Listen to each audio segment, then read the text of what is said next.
ముందుగా సాక్షి టీవీ ప్రేక్షకులకి నా నమస్కారాలండి. అందులో ప్యానెల్లో ఉన్నటువంటి పెద్దలకి నా నమస్కారాలు. సో ఇండిగో సంక్షోభం జాతీయ మీడియాలో అర్నబ్ గోస్వామి ఇది అయిన తర్వాత నేను సాక్షి లైవ్ చూసిన తర్వాత ఎవరో నాకు మెసేజ్ చేశారు సార్. వాళ్ళు ఏం మెసేజ్ చేశారంటే, సార్ ముందు అర్నబ్ గోస్వామి గారు కొంచెం జాగ్రత్తగా ఉండాలి, ఏమో ఆయన పైన ఆంధ్రప్రదేశ్ రాష్ట్రంలో కేసు పెట్టొచ్చేమో, కేసు పెట్టి ఆయన్ని అర్ధాంతరంగా అరెస్టు చేయొచ్చేమో, ఒకవేళ అరెస్టు చేస్తే వారిని రిమాండ్ పెట్టొచ్చేమో, కాబట్టి ఆయన్ని ఆంధ్రప్రదేశ్ హైకోర్టులోను సుప్రీంకోర్టులోను ముందస్తుగానే న్యాయవాదుల్ని కాస్త హైర్ చేసుకునేటువంటి విధంగా ఆయన చెప్పండి, ఒకవేళ ఆయన సాక్షి చూస్తే ఆయనకి కూడా తెలిసిద్దే అన్నారు. నేను ఆయనకి మెసేజ్ పెట్టా, ఎందుకు సార్ అది అర్నబ్ గోస్వామి అంటే చాలా పెద్ద మనిషి, ఆయన అరెస్ట్ చేయరు అని అంటే, లేదండి కొమ్మినేని నవ్వితేనే కేసు పెట్టారు, మరి అర్నబ్ గోస్వామి కబడ్డీ ఆడితే కిక్కులు మనకుండా ఉంటారా, కాబట్టి అర్నబ్ గోస్వామి గారిని కాస్త కొంచెం జాగ్రత్తగా ఉండమని చెప్పమని చాలామంది ఆయన అభిమానులు నాకు చెప్పినటువంటి మెసేజ్. మామూలుగా ఈ మధ్య పుష్ప అని సినిమా వచ్చింది, పుష్ప అంటే లోకల్ అనుకున్నావా, నేషనల్ అని చెప్తారు. అట్లానే పాపం లోకేష్ గారి అసమర్థత, చేతకానితనం, తెలుగుదేశం పార్టీ యొక్క అశిస్త్రీయ విధానం లోకల్ కాదు, నేషనల్ కాదు, ఇంటర్నేషనల్లో కూడా మన పనితీరు గురించి, మన అసమర్థత గురించి మాట్లాడుకోవాల్సి వచ్చింది. మనకేం పని అంటున్నా, నీ తరపున ఎందుకో చంద్రబాబు నాయుడు గారికి ఎయిర్లైన్స్ అంటే చాలా ఇష్టం సార్, ఎందుకో మరి నాకు అర్థం కాదు. ఎప్పుడు కేంద్ర మంత్రి వచ్చినా ఏదో అగ్రికల్చర్ మినిస్టర్ తీసుకుందామా, రైల్వే మినిస్టర్ తీసుకుందామా, లేకపోతే ఏదన్నా ఆంధ్రప్రదేశ్ రాష్ట్రానికి ఉపయోగపడేటువంటి అమరావతి అని చెప్తున్నారు కదా, ఏదైనా municipal urban administration, town planning ఏమైనా తీసుకుంటారు అనుకుంటే మళ్ళీ ఎయిర్లైన్సే. లాస్ట్ టైం అశోక్ గజపతి రాజు గారి ఎయిర్లైన్స్, మళ్ళీ ఈయనకి ఎయిర్లైన్స్. ఎందుకు చంద్రబాబు నాయుడు గారికి కానీ లోకేష్ గారికి కానీ ఆయన మంత్రిత్వ శాఖలో ఏలు పెట్టాల్సిన అవసరం ఏముంది? పాపం ఆయన ఏదో ఆ బీసీ నాయకుడు కొంచెం ఎదుగుతాడు, కాస్త నోట్లో నాలికున్నాడు అని ఆయనకి ఏదో పేరుంది, ఆయన్ని కూడా ఈ దెబ్బకి బద్నాం చేశారు. రామ్మోహన్ నాయుడు అనేవాడిని ఇంకో రేపు అసలు శ్రీకాకుళంలో ఎంపీగా టికెట్ ఇస్తే గెలిచేటువంటి పరిస్థితి కూడా ఈరోజు కనపట్ల. ఏదో మనకు గంగిరెద్దులాగా ఒక డమ్మీ అభ్యర్థి ఎవరో ఒకరు ఉండాలి, అతనికి మనం కేంద్ర మంత్రి పదవి ఇవ్వాలి, కాబట్టి ఆయన పాపం బద్నాం చేశారు. నేను ఈరోజు స్పష్టంగా అడుగుతున్నాను సార్, ఇండియన్ ఎయిర్లైన్స్ 2024 దాకా బాగానే ఉంది. నారా లోకేష్ దర్శకత్వంలో రామ్మోహన్ నాయుడు వెళ్ళిపోయిన తర్వాత జరిగేది చూడండి సార్, అసలు చాలా బాధగా అనిపించింది. పార్లమెంటరీ కమిటీ ఒకటి ఏర్పాటు చేసి, ఏందయ్యా సివిలేషన్లో ఏం బాగుంది అంటే 53% డీజీసీఏలో పోస్టులు వేకెంట్గా ఉందని చెప్పింది. మరి నారా లోకేష్ గారు, రామ్మోహన్ నాయుడు గారు ఏం చేస్తున్నారో మనకు తెలియదు. దాంతోపాటు యాన్యువల్ ఆడిట్ ఆఫ్ డీజీసీఏ 2024-25 చూస్తే విమానయాన రంగంలో 263 సేఫ్టీ రిలేటెడ్ ఇష్యూస్ ఉన్నాయని యాన్యువల్ ఆడిట్ ఆఫ్ డీజీసీఏ ఇచ్చింది. ఈరోజు ఏం చేస్తున్నారో మనకు తెలియట్లా.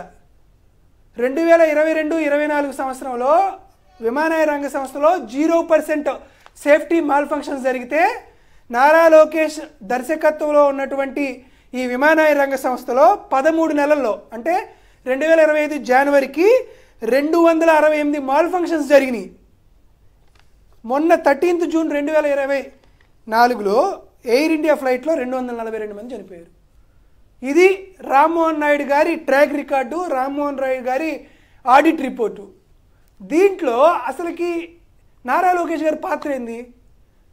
ఈరోజు నేను అడుగుతున్నా, ఇది సెంట్రల్ సబ్జెక్టు, ఇది స్టేట్ సబ్జెక్టు. ఈ రోజుకి ఈయన బీసీ హాస్టల్స్లో 10th క్లాస్ స్టడీ మెటీరియల్ ఇవ్వలేనటువంటి దుర్భర పరిస్థితుల్లో నారా లోకేష్ ఉన్నాడు. ఎడ్యుకేషన్ సెక్టర్ని మొత్తం ఇక్కడ నాశనం చేశాడు. ఇంగ్లీష్ మీడియం చదువులు అటకెక్కినాయి. ఆంధ్రప్రదేశ్ రాష్ట్రంలో పిల్లలకి ట్యాబ్లు ఇవ్వట్లేదు. నాడు నేడు అట్లానే ఆగిపోయింది. సరే, ఎడ్యుకేషన్ సెక్టర్ని పూర్తిగా ప్రైవేటు పరం చేసేటువంటి నారా లోకేష్ ఇండిగో మీద ఎందుకు అంత ప్రత్యేకమైనటువంటి ప్రేమ? నువ్వెందుకు రివ్యూలు చేస్తున్నావు? అసలు వార్ రూమ్ అనుకుంటున్నావా, జోకర్ రూమ్ అనుకుంటున్నావా? రాష్ట్రంలో, దేశంలో లక్షలాది మంది ప్రయాణికులు తీవ్రమైనటువంటి ఇబ్బందులు ఎదుర్కొంటున్నారు.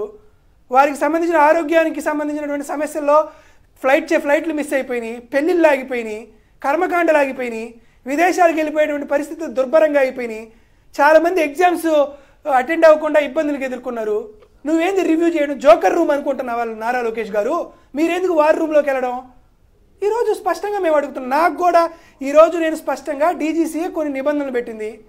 ఇండిగో సంస్థకి 6,300 కోట్ల రూపాయల ఆదాయం ఉంటే వారికి చెప్పినటువంటి ఏకైక నిబంధన అయ్యా పైలట్లని కొంచెం మందిని పెంచుకోండి, వాళ్ళకి 48 గంటల కంటిన్యూస్ విశ్రాంతి ఇవ్వండి అని చెప్పింది. 6,300 కోట్ల రూపాయల ఆదాయం ఉన్నటువంటి ఇండిగో సంస్థ ఒత్తిడికి తలొగ్గి సివిల్ మినిస్టర్ ఈ నిబంధనని ఈరోజు ఎందుకు తొంగలో తొక్కింది? ఇండిగో సంస్థకి నారా లోకేష్కి మధ్య ఏమన్నా ఆర్థికమైనటువంటి సంబంధాలు ఉన్నాయా? నారా లోకేష్ గారి యొక్క సపోర్టుతోనే ఇండిగో సంస్థ భారతీయుల పైన ఇంత దుర్మార్గమైనటువంటి దమనకాండమైనటువంటి నిర్ణయం తీసుకుందా? దీని మీద ఖచ్చితంగా సిబిఐ ఎంక్వైరీ చేయాల్సిందే. ఇండిగో ఎందుకు ఈ మాట చెబుతున్నామంటే ఈ మధ్యన నారా లోకేష్ గారు ఏం చెబుతున్నారంటే నేను ఏర్పాటు చేసుకున్నటువంటి ఫ్లైట్లకి హెలికాప్టర్లకి నేను డబ్బులు కట్టట్లేదు, అదేవిధంగా ప్రభుత్వం కూడా డబ్బులు కట్టట్లేదు అని చెబుతుంది. ఈరోజు నేనేమో అడుగుతున్నానంటే నారా లోకేష్ గారి విమానయాన యాక్టివిటీస్కి సంబంధించిన డబ్బులు ఎవరు కడుతున్నారు? కొంపదీసేమన్నా ఇండిగో కడుతుందా? ఇండిగో సంస్థ ఏమన్నా ఫ్రీగా ఆయనకి హెలికాప్టర్లు ఇస్తుందా, లేకపోతే ఫ్లైట్ ఇస్తుందా? దీని మీద ఖచ్చితంగా సిబిఐ ఎంక్వైరీ జరగాలి. సిబిఐ చంద్రబాబు నాయుడు గారి ఆధీనంలో ఏమన్నా ఉంటుంది కాబట్టి ఖచ్చితంగా ఒక సిట్టింగ్ హైకోర్టు జడ్జితో ఒక విచారణ జరగాలి. నాకు తెలిసినంత వరకు ఇండిగోకు సంబంధించినంత వరకు ఏదైనా ఆర్థిక లావాదేవీల విషయంలో నారా లోకేష్ గారికి తెలుగుదేశం పార్టీకి ఏదైనా సరే అక్రమార్జన ముట్టిందేమో అనేటువంటి అనుమానాలు ఆంధ్రప్రదేశే కాదు భారతదేశంలో ఉన్నటువంటి అందరూ అనుమానాలు వ్యక్తం చేస్తున్నారు. కాబట్టి ఈ అనుమానాలు నివృత్తి చేయడానికి నేరుగా నరేంద్ర మోదీ గారు ఈడీ విచారణ సిబిఐ ఎంక్వైరీను చేయాలి. దాంట్లో ఖచ్చితంగా నారా లోకేష్ గారిని పార్టీ చేయాలి. ఎందుకంటే తెలుగు వాళ్ళకి ఆత్మగౌరవం ఉందని, తెలుగు వారు ఏదైనా కానీ చేయగలుగుతారు, వారికి ఏదైనా ఒక ఛాలెంజింగ్ రోల్ ఇస్తే దాన్ని పూర్తి చేయగలుగుతారని పేరుంది. ఆ పేరుని రామ్మోహన్ నాయుడు గారు, నారా లోకేష్ గారు ఆంధ్రప్రదేశ్ రాష్ట్ర పరువుని అంతర్జాతీయ స్థాయికి తీసుకెళ్లి దిగజార్చారని చెప్పడానికి నేను కూడా బాధపడుతున్నా. తొందరగా ఇటువంటి ఈ సంక్షోభం ముగివాలి. ఇండిగో ఎయిర్లైన్స్ కానీ మిగతా ఎయిర్లైన్స్ కానీ ముందుకు రావాలి.